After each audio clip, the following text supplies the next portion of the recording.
think a key theme of the overall conference is clearly building bridges between sectors. And this session focuses on data, which I think all of us really view as one of those key bridges. Our panel is designed to stimulate the discussion, and I think from the previous, the backlog of questions is not going to be a problem to generate a discussion here. But we really want to continue this discussion here and also at the breakout sessions that immediately follow the break right after this meeting. A lot of our attention in the data sharing world focuses on the technology challenges, and rightfully so, and technical challenges that go along with that. But before we address those challenges, coding and transmitting data, storing, analyzing data, visualizing data, overcoming the electronic issues, there's a whole host of issues that either motivate or inhibit our sharing of data. And these include institutional and individual prerogatives. I think most of you who have experience in trying to either talk people out of their data or impress people with how you can use data recognize some of these barriers. There's a whole host of them on the clinical side where proprietary issues, privacy issues, how are you going to use my data if I share it with you? And on the reverse side, how do public health officials try to bring a perspective into the primary care health system, bigger than the patient at the community level, as Bashara was focusing on. So I think there's a lot of these concerns can be addressed through carefully crafted data sharing agreements, and that's partly what we're going to start a conversation here about how data is shared and then moving into the breakout session and on. I feel like that many of these issues are ones that fall into the domain of a profession that doesn't really exist yet, but that I would call the data diplomat. These are people who can shape partnerships between sectors and interests based on mutual interests. And the parallels in the diplomatic world where you have countries that don't really agree on much, but you can always find something to build a treaty around. It's often health or science, but I think finding the skill set that allows people to kind of break down those barriers. We need them to identify solutions to these privacy issues that can allow data to be shared in a level of detail that's useful, but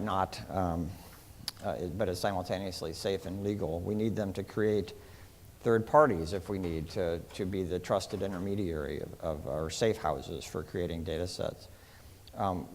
First and foremost, we need these diplomats to explain to partners in potential data sharing what their interest is in the sharing, what's the benefit of the sharing, not only what's the absence of threat, but what's actually the mutual interest. How can clinical data be used constructively for public purposes? How can public data be used in clinical practice? And then to develop the agreements that provide for public health uses of shared data, but don't infringe on proprietary or the policy interests of institutions. When you move data out of the clinical world into the policy realm, the provider of that data may have a difference of view on what the policy implications are and may have to be reassured that their data is going to be used in a way that does not harm and may actually advance their interest. So each of our panelists has, in different ways, earned their diplomatic stripes. So we can introduce them as ambassadors or diplomats. And I want to turn to them to start our discussion with examples from, I think, some very different perspectives on how data can constructively be shared and how we can all work across this divide. We're going to start with Jeff Engel, who is Executive Director of the Council of State and Territorial Epidemiologists. And prior to joining CSDE, he was the health officer of the state of North Carolina, and before that, the state epidemiologist in North Carolina. Sanjay Motwani is the Managing Director of Product Management at the Advisory Board Company. And for those of you who are associated with the Build Health Challenge, I'll note that the Advisory Board Company is a key partner with us in the Build Health Challenge. And Sanjay is leading work at ABC on population health management. And Steve Woolf is a professor, Department of Family and Community Medicine and Population Health, and director of the Center on Society and Health at Virginia Commonwealth. He's has a distinguished career in academia, but I think also equally importantly, has shown many of us how to use data when it can move outside of the purely academic environment and into the policy and broader practice world. So I'm going to start and turn to Jeff and let him kick us off. Thanks very much, Ed, and good morning, everybody. So deeper into my CV, I'm an infectious disease physician primarily, and I was once a provider, and I swam over to the public health side years ago, and I've never looked back.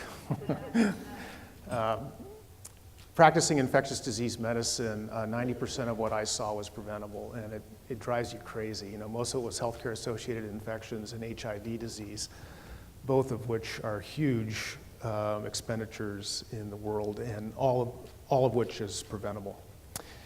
So what I'm going to be talking about today in my brief piece here on this panel is what we're doing now at the Council of State and Territorial Epidemiologists with other very important partners that I'll bring up during this presentation on data sharing using the electronic medical record for real-time public health purposes. And Ed talked about one of the biggest barriers, which is really about trust and governance and who owns that data, and even the patient not wanting their data shared over some weird cloud or whatever you want to call it. And how do we get around all these things? So I'm going to touch a little bit on meaningful use, and I say those two words with great trepidation because I know it causes a lot of anxiety out there in the clinical world. And one of the things that I did when I was still in practice was we implemented an electronic medical record before MU back in the 90s, and it was a lot of anxiety for the clinicians, believe me. I know your pain. But anyway, when you start looking at meaningful use, to get rid of the governance issue, take it right off the table, is to look at conditions that are already mandated that they be reported to public health. So the state mandates already exist. So the HIPAA rules are exempt, and all of that governance issue is taken off the table right away. And that's the low-hanging fruit for this meaningful real-time data exchange between the electronic medical record and public health. We began with immunization registries, and there's been a modicum of a success in there, but I still hear a lot of stories about double data entry. Why do I have to enter the vaccine in the clinical record and then in your registry? And they get mad at public health. And so there are still some issues working out there. Cancer registries are also coming along and are a bit successful. And the last meaningful use is syndromic surveillance, which is kind of a way of doing real-time surveillance that exists in many emergency departments and is working its way into primary care, where you look at the chief complaint and know almost immediately what's going on the public health side. But what I want to talk about today is electronic case reporting in the truest sense, which involves a patient coming to you. On the left side of my diagram here is the healthcare provider space. And you're seeing that person for a condition that may or may not be reportable to your state. Now we go to the public health side because I, on public health, need to know about that information, whether it's a case of gonorrhea, syphilis, or hepatitis, or worst case scenario, a bioterrorism attack like anthrax or something more arcane like that, or in today's world, Zika virus infection. Something you might want to know about pretty quickly. So in the schema, the physician, the provider will enter the data on the left side of the box with electronic medical record. It may come in electronic lab reporting as well. And then in real time be reported to public health. But that's one direction, so the provider's going, what do I get back out of that? Maybe you're saving me a phone call or something, but the bidirectional piece is public health recognizing that the case was reported and that they've begun an investigation. And we're going to get back to you, provider, on the results of our investigation. So that's true bidirectional data flow, and that's what we consider to be the real place that we want to be. The middle part of my diagram here are the guts of how the electronic information is managed. in this world that doesn't really have to worry too much about HIPAA because of these mandates that exist at state level. And we're working with partners. Sharon Moffat from ASTO is here on the Public Health Community Platform, which is a huge project to work through a lot of those governance issues. My organization is working on that box on the top called the Reportable Condition Knowledge Management Service System, which will enable sort of that fine filter that understands these data that come in, can parse it out, let the provider know or whether or not it's reportable in your state, and that this does indeed meet case definition. And yes, this is going to be reported to public health. So I'll leave it at that, and maybe we can talk about this more as we get into the panel today. Great. And you can think of questions that we're going to queue up once all three of our panelists have started. So, Sanjay. Sure. Good morning, everyone. My name is Sanjay Motwani. I have the privilege and honor of working on population health capabilities for the advisory board company. And I know that there are many folks from the public health side. I don't want you to feel disappointed if some of my work speaks more to the provider side. You'll be able to relate, to what I'm sharing here. What you see on the screen is, what we call as personas, and the business outcomes for those personas.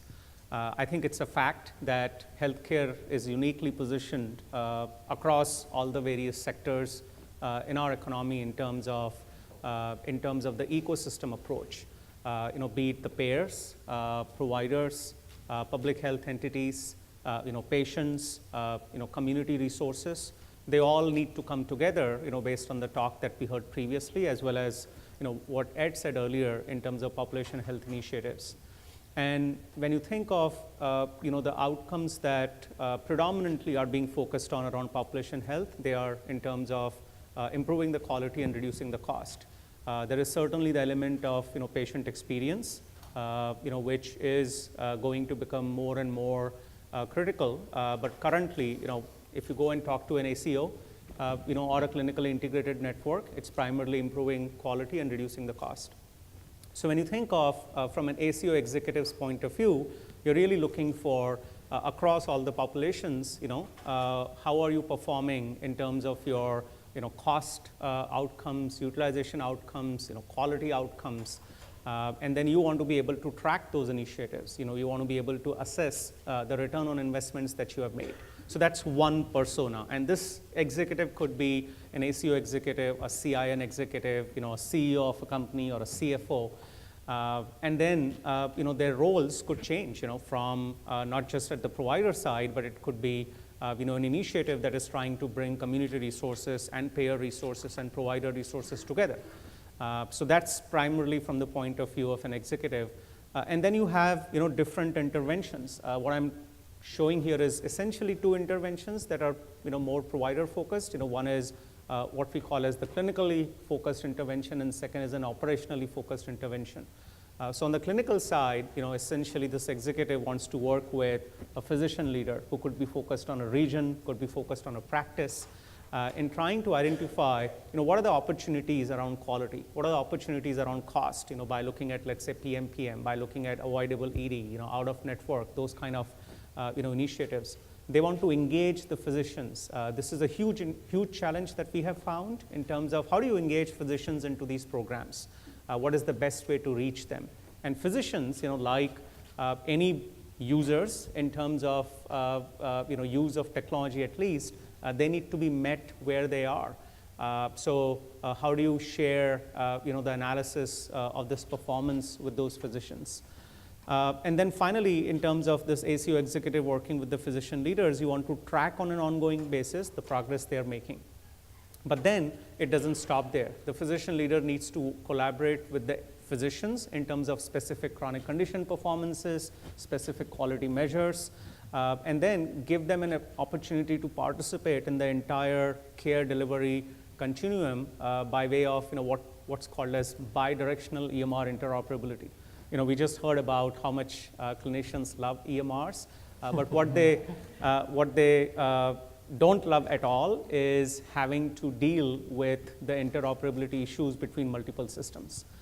So how do you get a clinician to essentially see a care note that was written by a care team member, into some other system used by a community resource right into the patient's chart? Or how do you motivate a physician to drive interventions by looking at a dashboard which brings together cost, utilization, and quality, performance for that patient into that patient chart without having to kind of, navigate out of that? Because whether they like it or not, that's what they are asked to do. One of the things that I share fondly with my team is, hospitals have become the mega technology centers that they were never supposed to become, right? And physicians and clinicians are at the very center of that problem.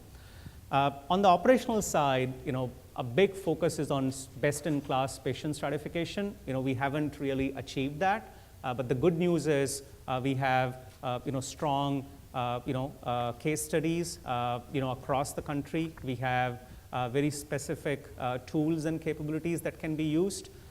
Predominantly, it was, through simple criteria like cost, or utilization.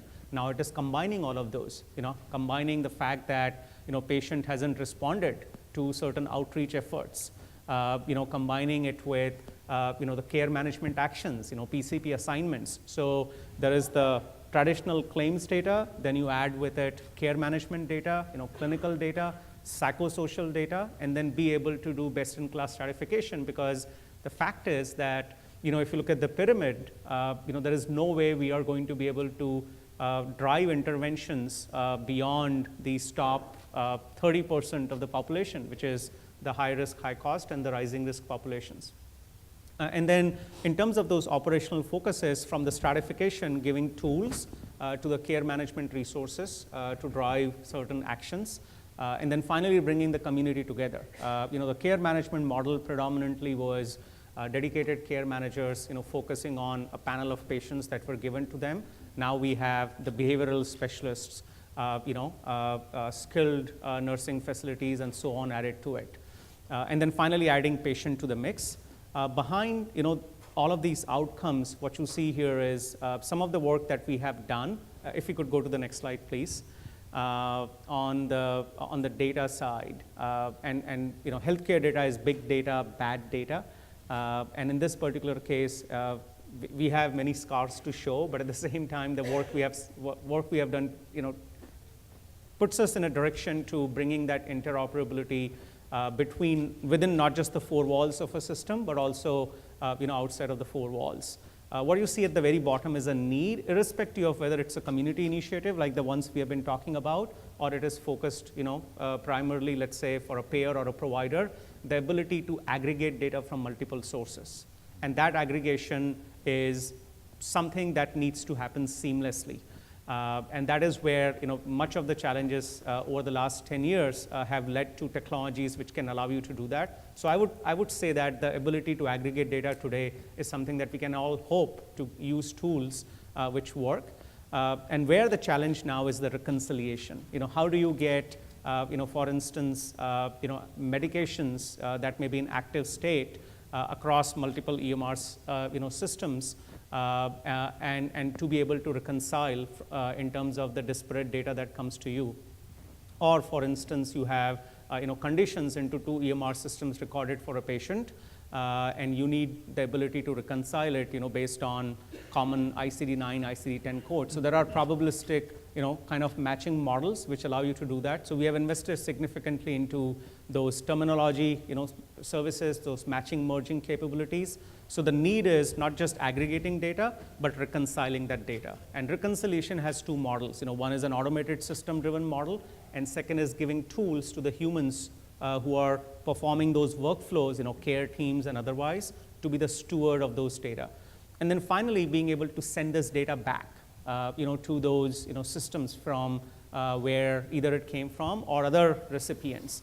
DISRIP initiative in the state of New York, for instance, one of the systems that we work with, they have 200 community partners, and this data needs to be shared. So there is data coming from, from the payer. That data needs to be added along with care management and patient engagement data, and then finally sending it back to the community resources. So what you're seeing here is a need in case of population health for, aggregation of data from disparate and multiple sources, reconciliation of that data, and finally being able to disseminate it back to those communities. Great, thanks. Steve? Well, I'm a family physician, so I'm not going to be using any of those words. They didn't cover this in medical school. When I think about sharing data, my focus shifts toward, although I am a family physician, what is it outside the health system, outside the clinic, outside the hospital, and even outside the public health department that is really shaping our health outcomes? So, up on the screen is one of many diagrams any of us could bring up to talk about the socio-ecological model. But what I often try to point out to my clinical colleagues is the little box in the lower right-hand corner around 5 o'clock that says health system. This is the World Health Organization's conceptual model. And, the evidence tells us 10 to 20% of our health outcomes are determined by healthcare. So while data sharing inside that box, which is, part of what we've been talking about so far, is important. From my perspective, I think about, well, what are the factors that shape health beyond that we know are major drivers, and what kind of data sharing do we need to do across those sectors? So let's simplify that chart into 5 things that shape health outcomes. Health systems, and in health systems, I'm putting healthcare and public health systems. So that's a lot of what most of us do, is one domain. The second is health behaviors. We know that our health is shaped very much by smoking, physical activity, and so forth. The third are social and economic conditions. So education, income, and so forth, income inequality. The fourth is place. Place matters, the physical and social environment. So the neighborhoods in which we live and those factors that shape our health. And then the fifth are what many people in the academic world call macro-structural factors, but by that we mean public policies, spending levels, decisions that our elected officials, businesses, and developers make, and so forth, that shape community conditions. So nowadays, when people think about pulling data together at a community level, or even at a larger state or national level to think about sort of a health and all policies framework, the interest is in drawing data from all those domains. So to give you an example, we're doing a study at the Center on Society and Health, where I'm from, funded by the Robert Wood Johnson Foundation, called The Health of the States, where we're comparing the health of all 50 states and the District of Columbia, but taking a deep dive into the data, looking at health outcomes in the states across 40 health outcome measures. So picture a spreadsheet with 40 columns for each of the health outcomes. And then all 5 of those domains that I told you about: healthcare, health behaviors, social and economic conditions, physical and social environment, and public policies and spending. And for each of those domains, imagine 10 or 15 variables. So we have state-level data on all of those domains. You've got all those cells in that spreadsheet, and you have the capacity to start thinking about how are these various factors shaping health outcomes. So I could get into the technical thorny details of what challenges we face when we try to pull data together across that level. We're also doing it at the local level, as in a project in San Diego that's a big data demonstration where we're using the same kind of approach. But I am assuming that those technical details will come up in the sessions that follow. So I just want to focus on 3 general points that I think we've learned from the effort to share data across these sectors. The first is, why are you doing it? Clarify your purpose. Are you doing it as a research exercise to take this data and pull it together for the purpose of understanding the factors that drive health outcomes? Is this something that's being done to help policymakers or practitioners make decisions? Are you using it as a health impact assessment, for example, to help policymakers understand, well, we want to do something about community health, where should we put the money? At Trinity Health System, when they're deciding what are we going to be investing in the community, how can we use these data to figure out where the biggest bang for the buck is, or for a public health department or other entity. We've done some work with health systems to use these data to do hotspot analyses, to identify neighborhoods that are marginalized populations that are the major sources for super utilizers, and understanding how social determinants of health are responsible in those neighborhoods for driving admissions. But it also could be the Federal Reserve Bank or the community development institutions who want to identify neighborhoods in need that need to be prioritized. So clarify what you're doing it for. Now, the third is, this is the clinician in me thinking about this, is how do I, in providing care, make use of data to help support the social needs of my patients? Or how does a practice or health system do this? So how can the data be brought to life in operational systems, some of it keyed to the EMR, where I can refer a patient for social services as easily as I can refer them for a mammogram, and get their housing needs and other social needs addressed. So first general point, why? Second general point is to get all the domains that I mentioned when you think about collecting data. There is a tendency for people to think, well, I've got some data on socioeconomic conditions. We have data on our patients' income or whether they're Medicaid eligible, so we've got the social stuff covered. And we now know more and more about the role of place, for example. So collecting data on place-based characteristics that are separate from the characteristics of how much money you have or what your educational attainment is. What is your neighborhood like? And we increasingly have rich data sources, often not from the healthcare system, but we're in a world of Google Maps and a lot of other environmental tools where we have very rich data on characteristics of place, and also those upstream factors like how much money states are spending on SNAP or EITC or other programs that we know shape health outcomes. And then finally, I'm wrapping up, is community and stakeholder engagement. It's so important for these decisions to not be made in some head office, but to get out into the community and to talk to the stakeholders who are going to be making use of this data to understand what are their needs, and especially from the disadvantaged populations that someone brought up, the racial and ethnic equity issues, understanding their lived experience and how data can be collected to address outcomes that matter to them. So I'll stop there. It's great. What's striking is how simple the whole data thing is. When you listen to these three conversations, we're actually spanning, and this was intentionally so, but spanning from the individual case as being the relevant epidemiological trigger for an investigation or for public health follow-up to the health system managing its care and continuity and patients really well to the broader societal thing. And these actually echo, in some ways, Bashara's model on dealing with patient management or their covered population management and how you bring data together within a system to do that, to his community focus, which is how do you really deal with and if John Auerbach's still here, he can maybe tweet out the link to an article that he did about the 3 buckets of prevention, which I think is a really interesting way of framing the purely clinical prevention, clinical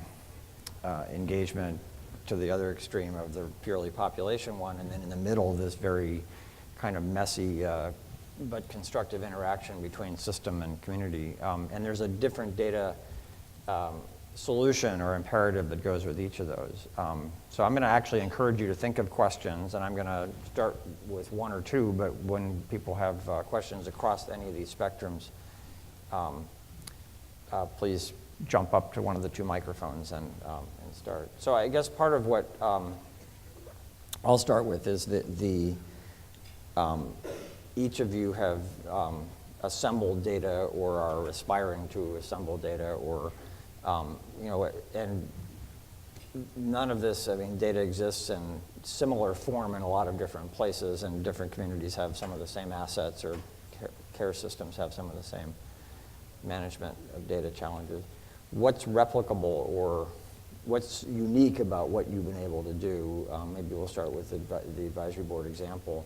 How broadly replicable is what you've started to do, and then maybe Steve can think about what is the commonality across communities on things where you've seen things work to bring these different data resources together. Sure.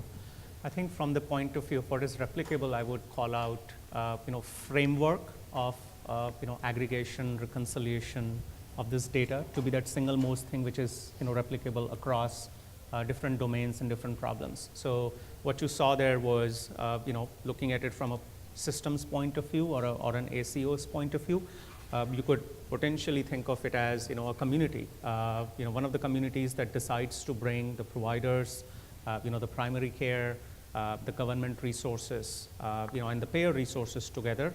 You could really see them trying to create that kind of a hub, similar to the hub model that we heard, from Trinity, where you have the ability to aggregate data from all these resources, be able to make sure that there is a single source of truth, because at the end of the day, when you think from a clinician's point of view or from a patient's point of view, they simply are not going to be participants in this if they cannot trust the data. The credibility of the data is extremely important to them. So I have seen clinicians balk at, cost data, utilization data if they can't trust it. So you look at a PMPM number in terms of drugs, and they look at it and say it just doesn't make sense. So that credibility and trust is extremely important, and which goes to the very foundation of what is called as a single source of truth, for the data. So I think that framework is certainly replicable. Thankfully, there are now standards which mostly come through the investments that have been made in ACA and the Office of National Coordinator of IT. For example, for exchange of data between these systems, which is replicable. There is also a new standard, which is called as FHIR, F-H-I-R. Many of you may have heard of it, which is going to take us to the path of essentially sharing data as you see being shared, through Facebook, Google, social media, where you don't have to kind of, worry about exchange of data. You just give your permission, and then you're able to share data. That has been hard to come by. EMRs predominantly have been closed systems. But by going down this route, I think we will certainly see replicability around these frameworks and on the standards. Great. Maybe from the community perspective, what works? Well, scalability is very important.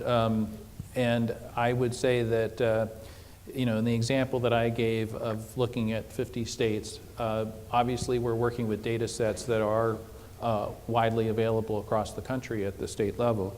But in the example of our San Diego study, where a county with a very large population basically said, well, we'd like to do that here. So rather than doing this at the state level, let's bring this down to the county level and look at subregions of the county and what accounts for health disparities.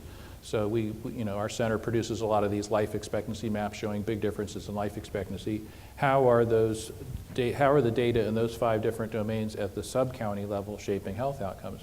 Well, as most of the people in this room know, there aren't going to be data at the sub-county level for a lot of those measures. Health behaviors I mentioned and so forth. If you're a city like New York City, you might be able to have a rich data set across all of those domains in very detailed levels. But if you're in Wichita, Kansas, not so much. So there are challenges there. We have done a good job of collecting systematic data in certain domains that matter greatly to health, but there are other domains that we know are very important to health. I'll just use one example, ACEs, adverse childhood experiences, which we know now are very important in shaping children's health outcomes and their later risk of adult diseases, but we don't systematically track that in our country.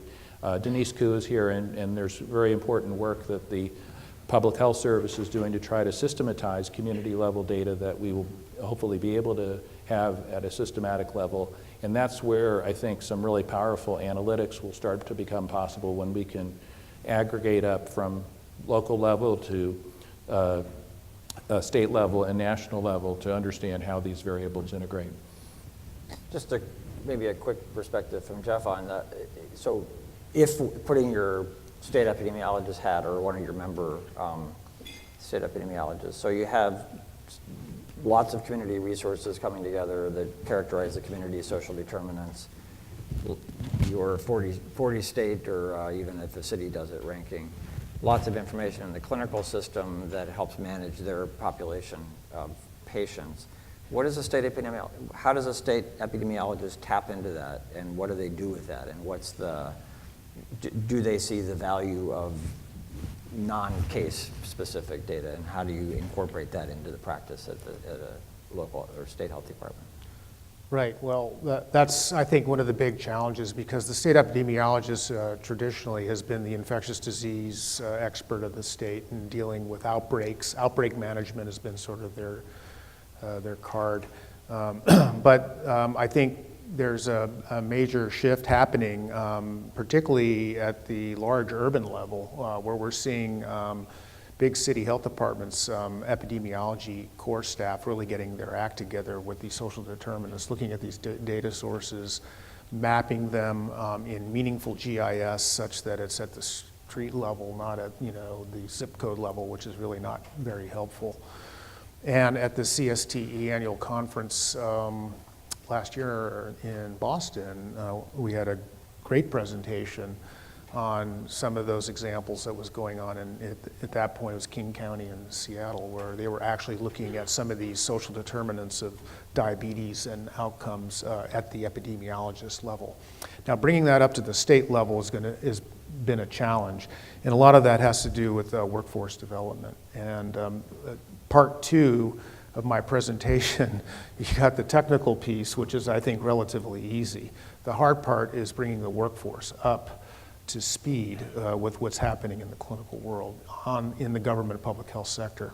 And in state level, that's what we're working on. Great, thanks. I see that we have a question on this side. Yeah, that's similar to my question. I'm a family physician. I work in Tulare County, a rural area, Cesar Chavez country, and I also have a master's in public health from UCLA. But where the rubber hits the road, it seems like it was a Toyota or somebody says the people that make the cars who you need to ask how to fix it. Mm-hmm. And nobody seems to be taking us into consideration, the people that see patients every day. I mean, we're very poorly paid in private practice. I've worked at FQACs and things. I make more, but I felt they weren't doing it right, so I did it myself. I get $23 per patient from Blue Cross, billion-dollar company, $23. I don't have time, even though I have the education, to use the skills and the things that you're telling me to help my patients. I know my patients. I've been there 17 years, and some of this is gestalt.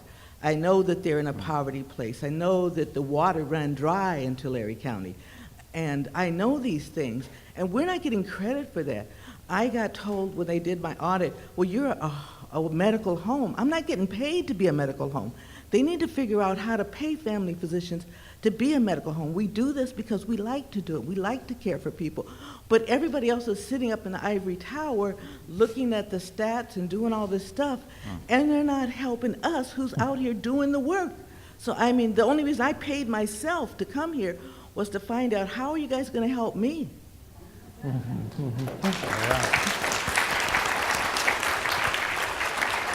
So we'll ask anybody from a payment system that's in the room that wants to stand up and respond to that. I think you raise another interesting point too, that is when do you need data and when do you already know? And how much do we invest sometimes in creating very sophisticated data solutions that only tell us the things that we kind of know from our own experience? There may be a time to come back on the payment side. I don't know if any of our panelists have a... I want to build on that comment, because of my 3 points that I was trying to make, I mentioned quickly at the end community and stakeholder engagement. But that sentiment that we just heard is precisely the kind of sentiment we find when we try to understand the perspective of people that are going to be using this. Without that kind of perspective, you end up gathering data that's not really going to be useful in the trenches, and also not really providing much of a service to improving health equity. The other sentiment that I shared as a fellow family physician is there is this tendency to say that the clinician or the healthcare system should take responsibility for addressing the social determinants of health. And while, of course, I believe that that's important, realistically, that's not what we were taught in medical school. And we're not social workers, and we're not skilled or equipped to do that, even if we had the time. And in the context of taking care of patients, there often isn't time. But the model that places the healthcare practitioner or even Trinity Health Systems in the center of the diagram is probably a bit narcissistic, and there's a little bit of hubris in it, when really it's the community that's trying to improve the health. And the question is, what can the healthcare system or the primary care provider bring to the table in a larger community strategy for dealing with these problems? So there is a role to play for the primary care physician in Tulare County to contribute to what the county is going to do to improve the social determinants of health. But a model in which the provider or the healthcare system is held responsible for those outcomes, I think is misguided on many levels that we can discuss. This Okay. side. Hi, I was just going to say that if you're trying to change health outcomes, ultimately you're going to have to change the behavior of the consumer.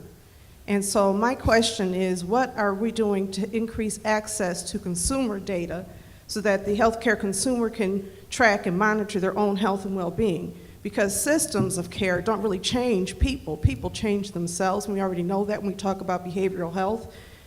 So access is one issue. One issue, how we deploy resources to support the consumer, but the other part is I have to get up every day and make decisions about what I eat, whether I exercise, whether I go to my appointment, whether I follow what the doctor says. And to a certain extent, some people in our community seem to have more access and are more effective at tracking that. It's on my smartphone. I have the little heart-shaped app on my iPhone, and you can connect that to all the different devices that are generally used by people at a higher income level. But how do we integrate that data with health systems data and population health data and where it makes sense? And also, how do we ensure or democratize access within low-income communities? I can take that. Good. Well, that's a good thing. So, you know, the holy grail of, if you will, patient access is in terms of what we call as graduating patients to do self-management, you know, in population health. So we have advisory board company is also into research, and we have a playbook called as the shared accountability care model. The principal theme there being that, you know, patient engagement, of which graduating patients to do self-management is a critical part, needs to be done in conjunction with care management. You know, when I read that, you know, I was reminded of multiple you know, trips that I've made to the gym, you know, after my wife forced me to do that every 2 years, and then realizing that none of that was going to happen till I signed up to do those goals with that fitness instructor, if you will, and then I, you know, invested time and energy, but I needed that kickoff, if you will, you know, from this. So I think from the point of view of the framework or the model, there are very established you know, processes and models out there. One is ours in terms of getting patients engaged. In terms of the data itself, you have to understand that you need to meet patients where they are. Along with one of our members, we did a study on Medicare population in a vulnerable you know, a region of the country, and we recognized that 90% of them had, you know, through a survey, had access to smartphone. But at the same time, predominant user base was not open to using apps. They simply wanted to use text messaging, because apparently even in that population, you know, 65 plus, text messaging is like I see at my home, my 8-year-old daughter or my teenage son, you know, text messaging is the way they communicate. And, you know, those lines have blurred between age groups in terms of that. So I think meeting the patients where they are is critical part of it. It is not about apps. It is not about, you know, exceptional experience, if you will. It's more about the access. Second is in terms of that data, the patient is going to use any of these services only if you provide them a 360-degree view of the data. So there has to be, you know, psychosocial component to that data. You have to give them access to, you know, connect with the care teams in terms of messaging. You have to give them access to their medical records. You know, you have to give access to them in terms of connecting with other groups. So for example, for diabetes, you know, you could create a virtual group through which, by de-identifying the data or having, you know, by making sure that they don't have to worry about PHI issues, you can allow them to collaborate with each other. So I think it's only through those models that you can make game-changing, you know, progress in this area around patient engagement. Let me add that I think the whole notion of portals and so forth, getting back to your point about democratization of data, I'm hoping we'll get to the point where it moves beyond being able to access your lab results or make appointments or or email your doctor and so forth through those portals. But we're at our center and others as well developing more integrated portals that will tell you information about what preventive services you're not up to date with and what health behaviors are recommended. But I again want to come back to the fact that those other domains can't be forgotten.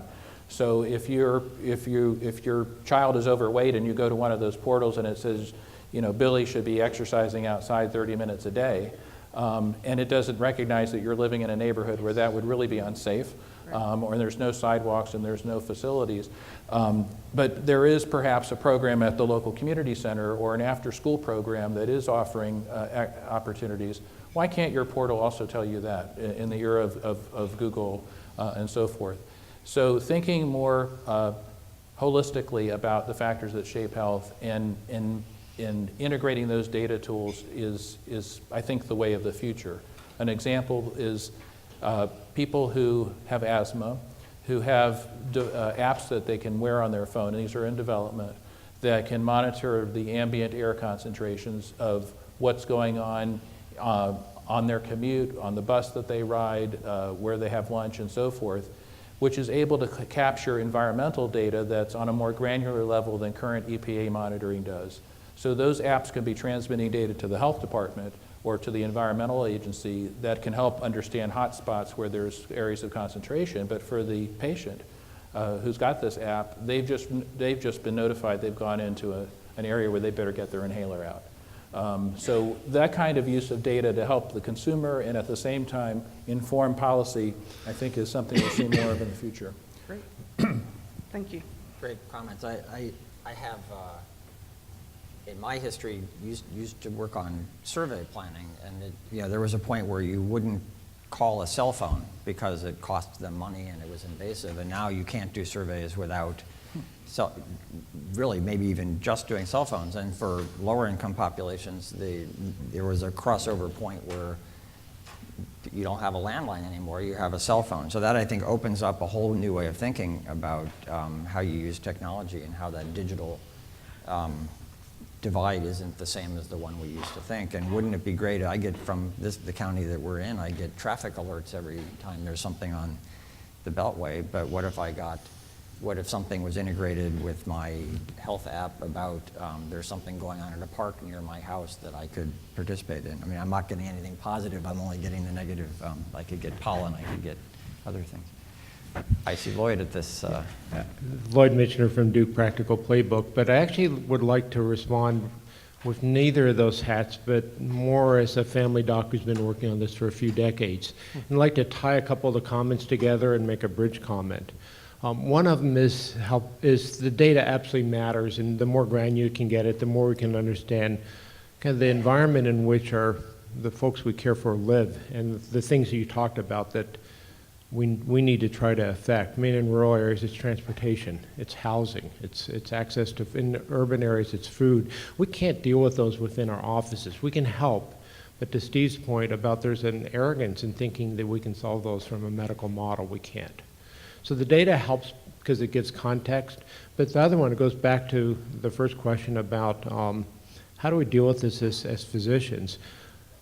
We can't do it ourselves. I mean, there's just too much data, there's too much need, and as all of us who try to deal with this on a personal level, professional level, realize that you just can't do it by yourself. It's a team.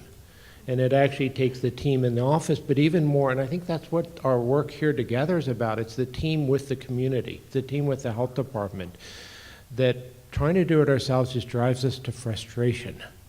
But doing it with partners, there's the giving up of that sense of we're powerful and important, but there's a gaining of realizing that together we actually can do it. And I hope that's one of our core messages.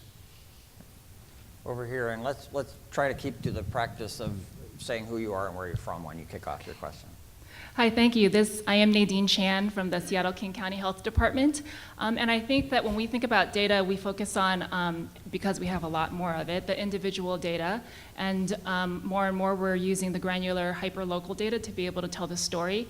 And when I also think about data, we can look at it, we have a lot of data, rich data in our hospitals. So then thinking on the other end of the spectrum, more along the public policy, it was really exciting to hear that, that there, at the state level, you'll be looking at maybe 10 indicators of public policies and investments.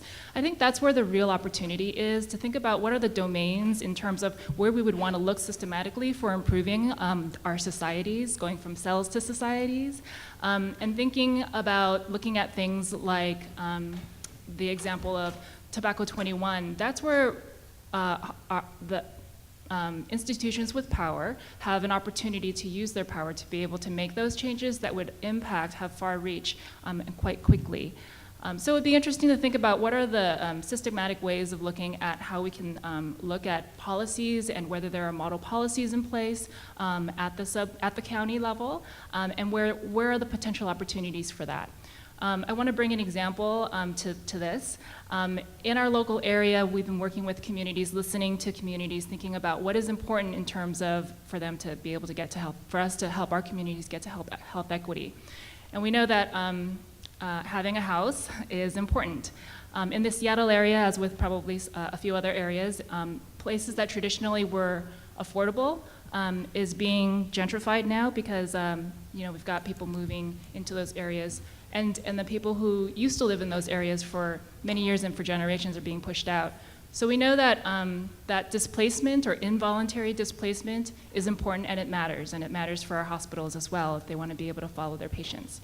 So one of the things that our community, working with our health department, has been looking at is what are some measures of displacement and what is the risk for displacement in certain neighborhoods. And then based on ranking our neighborhoods on where they are in the stage of displacement, so there may be some neighborhoods where displacement has already occurred, then there are some places where there may be at great risk for displacement.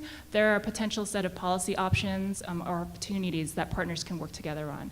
I think this is the kind of thinking that we have an opportunity to do more about, and I'd be interested in hearing your thinking. I love that. And of course, King County is one of the cutting edge metropolitan areas in our country doing this kind of work, but I'd like to underscore what she said about the importance of thinking about policy implications. So in the example she gave, you can imagine local communities trying to make a decision, should we add another wing onto the county hospital, or should we make an investment in mixed income housing?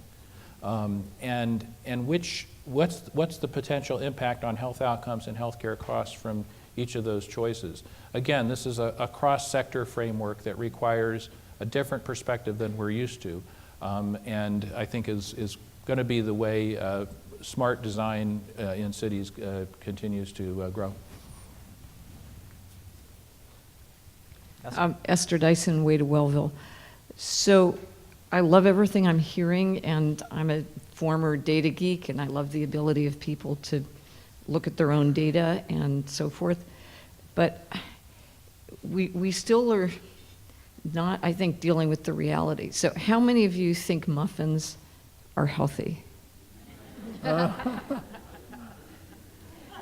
compared to what? My brand muffin. It's really, really hard, and it's not just them. And that's why I think policy is so important, because even when you have a choice, if it's not convenient, you probably won't do it. And so somehow we need to give people the power to manipulate themselves effectively, not by forcing them, but by making the healthy choices easy rather than inconvenient. And it's all of us. I think that's a comment on the fact that I ate all of my muffin and left some of my fruit. I'm not doing this on a person-by-person basis. It's strictly population health. No, I think it's a policy.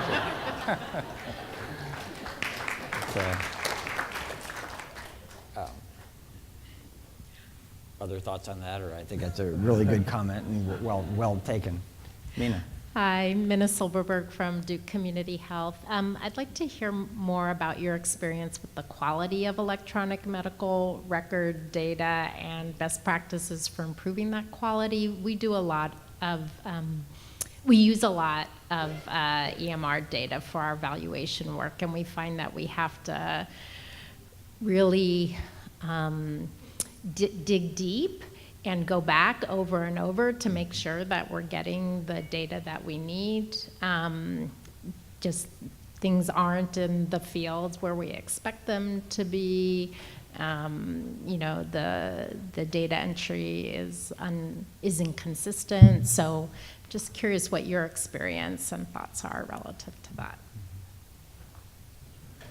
Maybe I'll take a first swag at that. That's a great question. In population health surveillance or in traditional public health surveillance, the three keys are timeliness, completeness, and accuracy. So to get into my domain again, in the National Notifiable Disease Surveillance System of the United States, what's your guess as to the percent of national notifiable diseases are actually reported to a state government and eventually get to the CDC? Rough guess. It's only 10%. So 90% of the morbidity we just don't know about. So I can tell you that electronic case reporting and electronic laboratory reporting are already improving completeness. Timeliness is another matter. In our strategic plan at CSTE, the board was really having an existential crisis because the epidemiologists practicing today in public health is practicing themselves into obsolescence because they are giving reports to the public now that are 2 and 3 years old. Whereas if you go to the emergency room today, your payer is going to know about it in about 12 hours, maybe less. So our leadership has recognized that if we don't change our timeliness, public health epi is going to be obsolete, or no one's going to care anyway. So that's number 2. Timeliness is definitely improving. Electronic laboratory reporting has already shown that. And then number 3 is accuracy, and I think that's where we still have a lot of evaluation to do.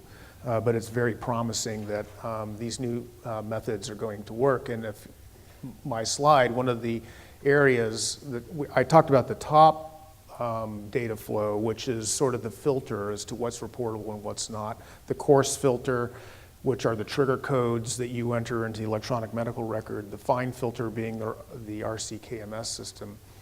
But the advanced system is the structured data capture, where you actually can capture in a form what you're entering into the electronic medical record in an automated way so that it's not extra work to the provider. And that is going to be the accuracy of this whole system that's down the road. But for timeliness and completeness, there's no question that this is a vast improvement. I'd just kind of give a heads up to people lining up. I've been given the cue that I probably can take one more from each side, so I don't want to encourage other people to stand up. So let's go this side. Hi, Anthony Chen, Tacoma Pierce County Health Department.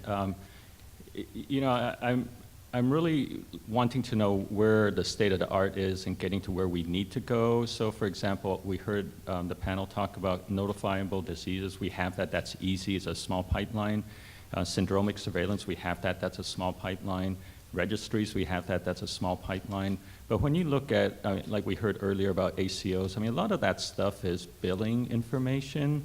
And how do we get to things that, you know, we heard about wearables for asthma, but I don't know how many people in my county have a diagnosis or have the symptoms of bronchospasm and asthma because there is no real, and that's not a billable thing. You know, we're talking about integration. We cannot find out how many people actually got screened for depression because that's typically not billable. And so is anyone doing anything where there's true transparency in this so that public health and the healthcare systems can go in and look at symptoms, look at, you know, whether this through a virtual data repository or whatever, but really being able to ask the questions that we need to know to take care of the community? I think I think you've answered the question, which is it's a way a bit of a rhetorical question. Is we need to make this a priority, and the data that are being collected are prioritized around the business model. There's a money transaction that needs to take place. So once we in our society and our communities make it a priority that we want to have an integrated data set like this, then the incentives come into place to capture that information. Until then, we're going to have to do end runs around it, using social media proxies to try to understand which neighborhoods have more people with asthma attacks and other types of data sources like this that are not necessarily coming from the health system.